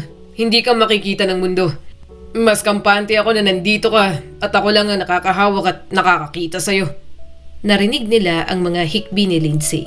At ano, habang buhay mong gagawin na parang aso mo? Asawa mo ko pero nilagyan mo ko ng kadena dito. Ginawang bilanggo ng ilang taon. Tingnan mo ginawa mo sa akin. Parang awa mo na. Palayain mo ko. Hindi na ako kailanman magiging pasaway sa'yo. Susunod ako sa lahat ng gusto mo. Gusto ko lang na makasama ang anak ko. Isang malakas na sampal ang kanilang narinig. Manahimik ka. Sa tingin mo, magpapauto ulit ako sa'yo. Alam kong tatakas ka na naman sa oras na hinayaan kitang makaalis dito. Isang sampal na naman ang iginawad ni Orlando kay Lindsay. Napasigaw ang ina ni Nick sa labas. Napakapit ang binatilyo sa braso niya at gusto nitong lumabas. Pinigilan lang talaga ni Lottie. Umiling si Lottie at bumulong kay Nick. Please, tiisin natin. Mas lalong mapapahamak ang mama mo. Mapapahamak din tayo. Nanginginig sa galit si Nick. Sinungaling ka. sabi ni Orlando at maya-maya ay narinig nila ang kalansing ng belt nito. Sunod-sunod ang narinig nilang tunog. Mga hampas, mga ungol, mga tunog ng nagbabangga ang laman sa laman at pagmamakaawa ni Lindsay. Pakiusap. Orlando, tama na. Umiiyak na sabi ni Lindsay pero malakas na ungol na parang hayop ang naging tugon lang ni Orlando. Napayakap si Nick sa kanya. Nanginginig ito habang tahimik na umiiyak. Binaba ni Lottie ang mukha nito sa balikat niya. Ramdam niya ang hininga nitong mabilis na mainit sa balat niya. Walang hiya siya. Mariing bulong ni Nick. Tinakpan ni Lottie ang bibig ng binatilyo at napapikit na lang sa takot at awa para kay Lindsay. Maya-maya ay tumigil na ang mga tunog at mga sigaw. Alam mo kung bakit ka nandito? Sabi ni Orlando at may halong lambing pa. Para matuto ka. Kaya habang buhay ka narito. Isa pa, alam ng lahat na patay ka na. Sino pong maghahanap sa'yo? Sinong inaasahan mo? Ang walang kwenta mong anak. Si Nick na ako ang nagpalaki at takot din sa akin. Wala siyang magagawa. At ayokong magkasama kayo. Kahit anak mo siya, lalaki pa rin siya. Gusto ko na akin ka lang. Walang ibang makikinabang sa'yo, kundi ako lang. Parang masusuka si Lottie sa lahat ng mga sinasabi ni Orlando. Hindi siya makapaniwala na may ganong klase pala ng tao sa mundo. Walang sagot si Lindsay. Siguro ay wala na itong lakas. Hanggang sa wakas, umalis na roon si Orlando. Narinig nila ang kalansing ng kadena ni Lindsay. Nang buksan nito ang pinto ng cabinet, nakita ni Lottie ang mga pasa nito at ang sira nitong damit. Wala na siya, bulong ni Lindsay. Hindi na siya babalik ngayong gabi. Aalis ulit siya kasi kailangan niyang puntahan ng event. Kapag umalis na siya, hindi na siya bumababa ulit. Huwag kayong mag-alala. Wala siyang mga kamera rito. Nag-iingat siya sa bahaging to kaya hindi niya nilalagyan ng kamera. Lumabas ng cabinet si Nick at niyakap ang sariling ina. Hinayaan lang naman ni Lottie ang mga ito. Naglakad siya sa loob. Maganda naman ang silid at maayos. May ref at puno ng pagkain. Mahaba ang kadena ni Lindsay kaya nakakakilos ito sa paligid. Pumasok siya sa banyo at nagulat siya nang makitang-kita sa salamin ang common bathroom na madalas niyang linisin. Diyan kita nakakausap. Sumisigaw ako pero hindi mo ako naririnig. Kapag pinupukpok ko ng malakas ang salamin, yun ang nararamdaman mo, Lottie, sabi ni Lindsay. Hinawakan ni Lottie ang salamin. Pero sobrang hina lang po sa labas. Kung hindi patitigan ang salamin at pakiramdaman, hindi malalaman na nayayanig yun. Hinayaan niya muna na mag-usap ang mag-ina. Samantala, nag-iisip si Lottie kung paano sila makakalabas doon. Buhay na ang mga ilaw. Ibig sabihin, makikita na silang lumabas doon. Kailangan nilang mag-isip ng paraan. Hindi nila kayang itakas agad si Lindsay. Kailangan nila ng sapat na tulong. Hindi siya ganito noon, bulong ni Lindsay. Hindi ganito sa umpisa. Mabait naman at maalaga si Orlando. Lahat ng gusto ko binibigay niya. Kaya kahit paano ay natutunan ko siyang mahalin.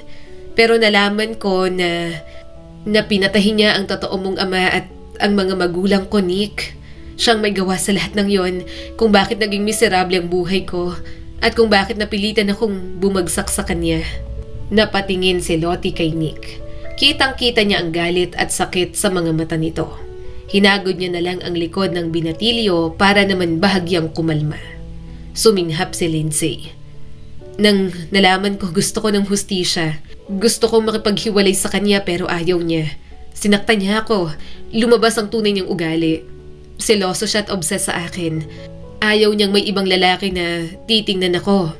Kahit ikaw, Nick, na sarili kong anak. Ayaw niya. Napahigpit ang hawak ni Nick sa damit nito. Bakit hindi ka po tumakas? Pabulong na tanong ni Lottie. Napatingin sa kanya si Lindsay. Tinangka ko. Ilang beses kong sinubukang tumakas kapag lihim niya akong nilalabas para paarawan. Pero hindi ako makatakas. Mas lalo lang akong nasasaktan. Kapag papaarawan niya ako, camping ang ginagawa niya. Dinadala niya ako sa bundok para walang makakita. Ginagawa niya akong bilanggo rito, pero alam niyang kailangan niya akong paarawan para hindi humina ang mga buto ko. Kapag lumalaban ako sa kanya, sinasaktan kanya anak. At mas masakit sa akin yon. Ikaw ang kahinaan ko, Nick. Ilang beses ko nang inisip na magpakamatay na lang. Pero mas gusto ko nang makaalis dito kasi alam kong nasa labas ka lang. Hindi ko kaya na maiwan ka sa baliw na yon. Dahan-dahan itong inangat ang manggas. Lumantad ang peklat na mahahaba. Bago ako gawing bilanggo rito, maraming pinalabas na kwentong walang hiyang yon. Bulong ni Lindsay. Nalaman ko ang krimen na ginawa niya. Kaya pinalabas niyang baliw ako. Lahat peke pero legal sa papel. Kaya ang alam ng lahat patay na ako. At ikaw, Nick, alam mo lahat ng yon. Alam mo ang mga nangyari noon. Pero pagkatapos kang ihulog sa hagdan ni Orlando, nawalan ka ng mga alaala. Naramdaman ni Lottie ang galit na parang apoy sa sikmura. Wala siya ng mga panahong yon, pero nakakaramdam din siya ng galit. Napahikbi si Nick, niyakap naman ito ni Lindsay. Hindi niya ako pinatay, bulong ni Lindsay. Mas gusto niyang pagmasdan ako ng nakatago at sa kanya lang. Nanlamig si Lottie. Ang bahay ng mga Araneta, marangya sa labas, pero bulok naman sa loob. Dapat ipapulis na natin to, saad ni Lottie. Umiling si Nick. May connection siya sa mga pulis. Hindi ko alam kung sino mga kasangga niya ron. Pero ilang beses ko nang sinubukan. May mga kaibigan ako na nakilala ko sa school. Mas makapangyarihan at maraming connection ang pamilya nila. Mas malaki kaysa sa Orlando na yon. May pangalan sila. Yung tipong kahit si Orlando ay mag-iingat. Hindi sila mabibili. Hindi sila takot. Magmamakaawa ko at hihingi ng tulong sa kanila. May umusbong na pag-asa para kay Lottie. May chance na makaalis silang tatlo sa bahay na yon at makalayo. Hindi pwede ngayon, sabi ni Lindsay. Kapag nawala ako, hahanapin niya agad. Lalong magagalit. Hindi na po kita iiwan dito, sabi ni Nick. Huminga ng malalim si Lottie. Tamang mama mo, Nick. Kailangan muna natin siyang iwan dito. Kailangan natin ng plano. Kailangan mukhang normal ang lahat. Walang biglang kilos, walang pagbabago. Makakahalata si Orlando, mas mahihirapan tayo. Walang nagawa si Nick kundi tanggapin na iiwan na lang muna nila roon si Lindsay. Yun nga lang, nag-iisip sila kung paano makakalabas doon. Pero sa kalagitnaan ng pag-iisip, biglang namatay ang mga ilaw. Doon na sila mabilis na tumakbo palabas. At tama nga sila. Namatay ulit ang kuryente na para bang umaayon sa kanila ang pagkakataon. Sa mga sumunod na araw, umakto sila ni Nick na parang normal lang ang lahat. Oo nga pala, sino nagpatay ng fuse nung nakaraang gabi na saglit akong bumalik? Tanong ni Orlando. Nakita ni Lottie na tumigil sa pagkain si Nick. Biglang sumagot si Isabel. Ako ang nagpatayhan, nauna akong umuwi, diba? Na-cancel yung event.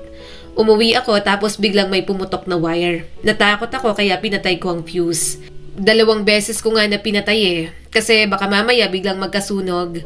Wala palang mag-aayos. At paano mo nalaman? Umuwi ka pala? Si Orlando naman ang biglang natigilan. Hindi. Hindi ako umuwi. Nalaman ko lang dahil namatay ang camera system dito sa bahay.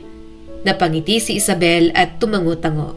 Okay, akala ko naman saglit kang umuwi kasi hindi na naman kita nakita o nakatulog lang ako. Nagkatitigan sila ni Nick. Alam ni Lottie na maging ito nagtataka kay Isabel. Alam nila pareho na si Lottie naman ang nagpatay ng fuse. Kaya bakit yun aakuin ni Isabel? Naghanap ulit sila ng pagkakataon. May tulong na rin silang nahingi at plano nila yon kapag umalis si Orlando. May business trip ito sa Singapore at doon nila itataon na tataka sila. Umuulan ng malakas pagsapit ng gabi. Parang galit ang langit pero walang makakapigil sa kanila.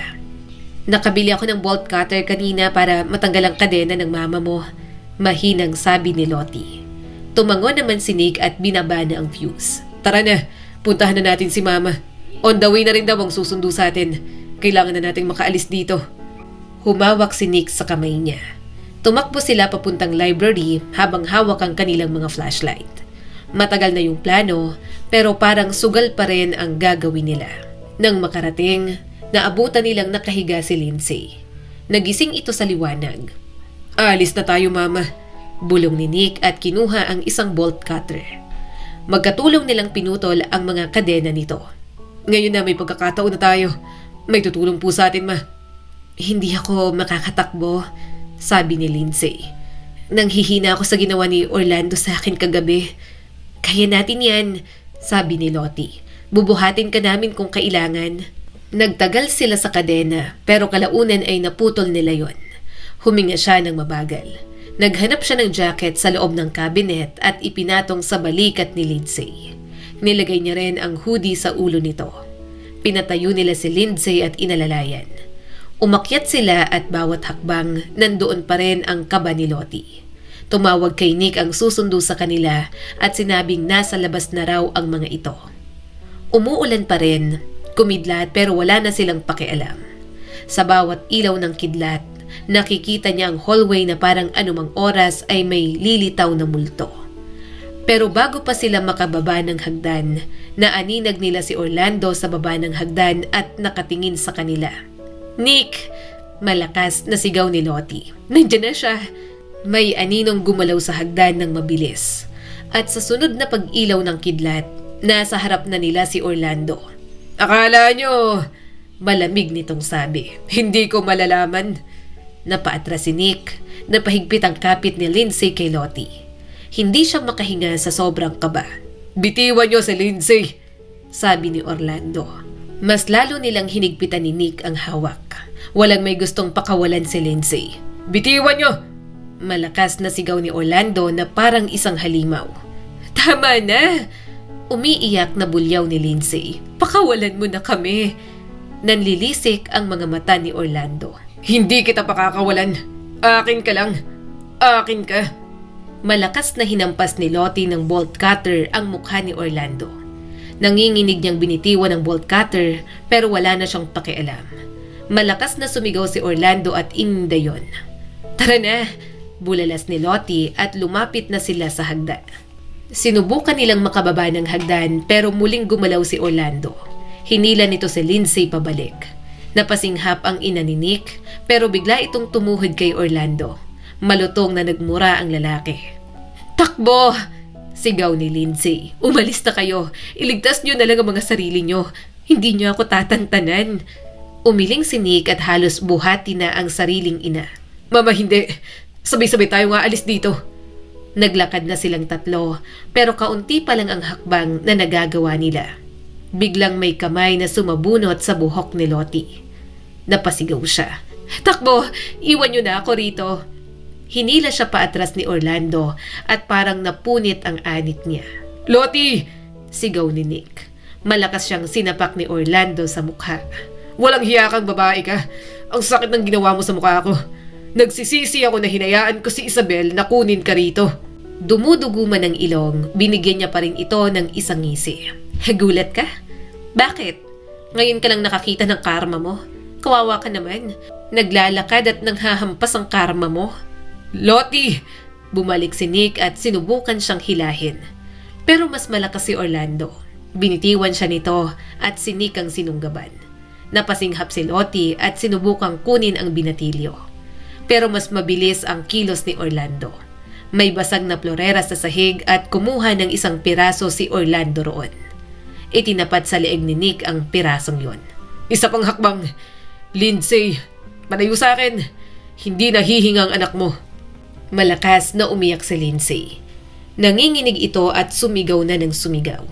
Tumawa si Orlando na parang baliw. Bumalik ka rito ngayon. Alam mo naman kung anong gusto ko. Walang masasaktan kapag masunurin ka, Lindsay. "Pakiusap," bulalas nito. "Huwag ang anak ko. Tama na. Tigilan mo na kami." Dumiin ang salamin sa balat ni Nick. Kumuyom ang mga kamao ni Lottie nang sumugat yon sa lieg ng binatilyo. Mas lalo namang napasigaw si Lindsay. Bumalik ka na! Sabi ni Orlando at pagkatapos ay sumigaw na parang halimaw. Bumalik ka na sa akin! Bilisan mo! "Huwag!" Sigaw ni Lindsay. "Sasama ako. Pakiusap, huwag mo siyang saktan. Sasama na ako. Hindi ko na uulitin."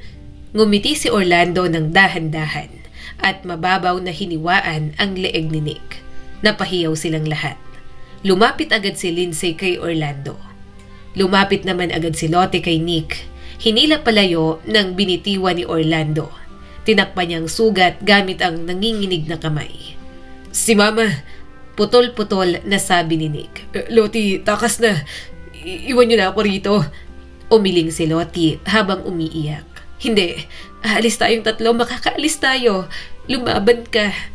Sa harap nila, nagbago si Lindsay dahil na rin siguro sa galit na ginawa ni Orlando kay Nick. Lumundag ito kay Orlando na parang hayop. Kumagat, kumamot at sumigaw. Wala kang kasing sama. Sigaw ni Lindsay. Bakit mo ginawa yun sa anak ko? Gustong tumulong ni Lottie. Gusto niyang may gawin. Kaya sinabihan niya si Nick na diinan ang sugat nito para mapigilan ang pagdurugo. May nakita siyang golf club sa gilid ng dingding. Kinuha niya yon at hinampas si Orlando sa likod ng malakas. Napalingon ito sa kanya. Lumapit si Orlando at ang mga mata ay puno ng galit. Bago pa siya maabot, may sumugod mula sa gilid. Nanlaki ang mga mata niya nang makita si Isabel. Tinulak nito ang sariling asawa. Tumigil ka na! Sigaw ni Isabel. Napahinto si Lottie. Si Isabel, umiiyak at nanginginig habang nakatingin sa sariling asawa. Kinuha ni Lottie ang pagkakataon at mabilis na hinila si Lindsay. Agad namang lumapit si Lindsay sa anak nitong si Nick. Hindi na, sabi ni Isabel. Tama na. Sobrang sama mo. Napatawa si Orlando. Ano? Pinagtutulungan niyo ako ngayon? Sa tingin niyo, kaya niyo akong lahat? Napakasama mo. Akala mo kung sino kang santo sa labas pero sobrang sama ng pagkatao mo. Ilang taon mo na akong sinasaktan. Tiniis ko kasi mahal kita. Pero sa lahat ng to, mas lalo kong napatunayan na baliw ang pinakasalan ko. Malakas na sigaw ni Isabel. Tumama ang kamay ni Orlando sa mukha ni Isabel. Sabay-sabay silang sumugod. Si Lindsay sa kaliwa, si Isabel sa kanan, si Lottie sa likod. Nagkagulo na sila roon. May salamin pang nabasag. Siya ang unang nahagip ni Orlando kaya tinulak siya nito. Tumama siya sa mesa at bumagsak sa basag na salamin. Sumabog ang sakit sa katawan niya. Ah! Daing ni Lottie. Nang hihinang lumapit sa kanya si Nick. Lottie, please, sorry. Sorry. Natatarantang tinanggal ni Nick ang mga bubog sa paligid ni Lottie. Naramdaman niya ang mga luha ni Nick sa kanyang mukha. Nanginginig nitong hinaplos ang buhok niya. Napalingon si Lottie nang makarinig ng malakas na sigaw. Si Isabel, may hawak na kutsilyo at nakabaon sa dibdib ni Orlando. Gulat na gulat si Orlando at parang hindi makapaniwala. Isabel, bakit? Mawala ka na! Malakas na sigaw ni Isabel at tinulak ito sa may railing. Napasinghap siya nang mahulog si Orlando mula sa ikatlong palapag. Isang malakas na bagsak ang umalingaw-ngaw sa buong bahay. Pagkatapos ay katahimikan ang sumunod.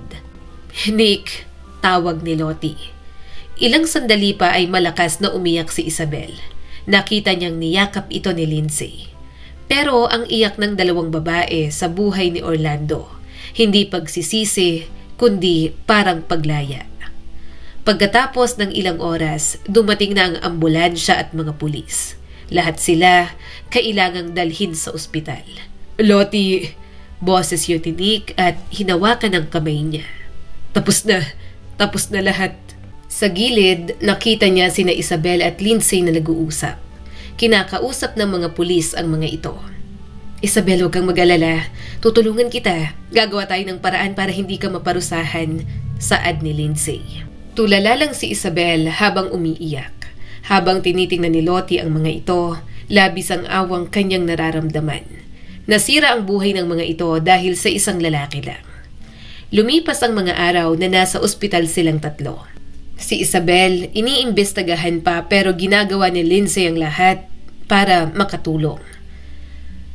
Ako na ang magpupuna sa'yo. Kaya ko naman. Pangungulit ni Nick sa kanya. Naiiritang tumingin si Lottie kay Nick. Hintayin mong makagalaw ako ng maayos at maghilom ang mga sugat ko. Sasabunutan talaga kita. Ayoko. Ako na magpupunas. Mamanyakin mo lang ako eh. Nanlaki ang mga mata ni Nick at malakas na tumawa. Hindi ako ganyan. Sige at pipikit ako habang pinupunasan ka. Tinulak niya ito palayo. Humiga ka na sa kama mo. Baka bumuka pa yung sugat mo, ang likot-likot mo.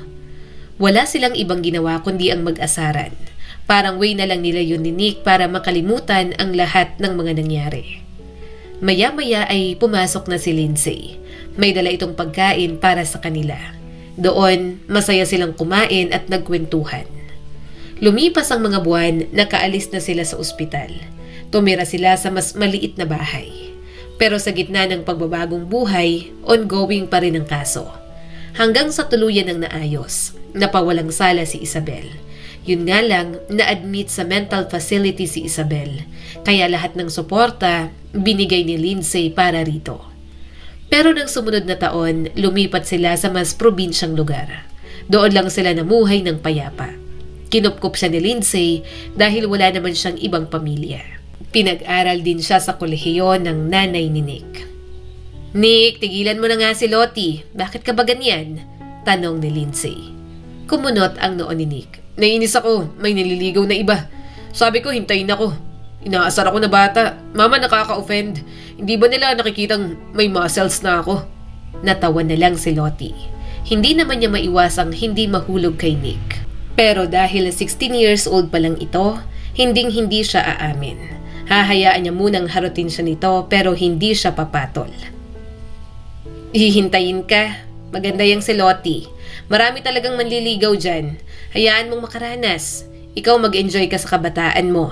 Saad ni Lindsay at mukhang aasarin na naman ang sariling anak.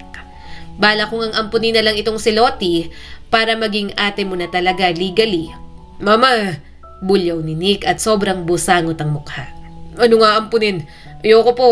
Gusto ko siyang maging asawa. Kapag 18 na ako, magpapakasal na kami. Hindi lang umaamin yung si Lottie pero alam ko mahal niya ako, ma. Hindi pwedeng ampunin. Ayoko. Ma, mag-aaway talaga tayo. Tawa lang ng tawa si Lottie habang kumakain. Magulo, masaya at pagbawi ang nag-uugnay sa bagong pamilya nila.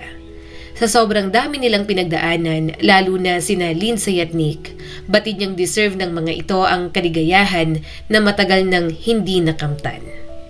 Ang kwentong ito ay nagpapaalala sa atin na may mga sugat sa ating buhay na lalong lumalalim kapag ating hinayaan.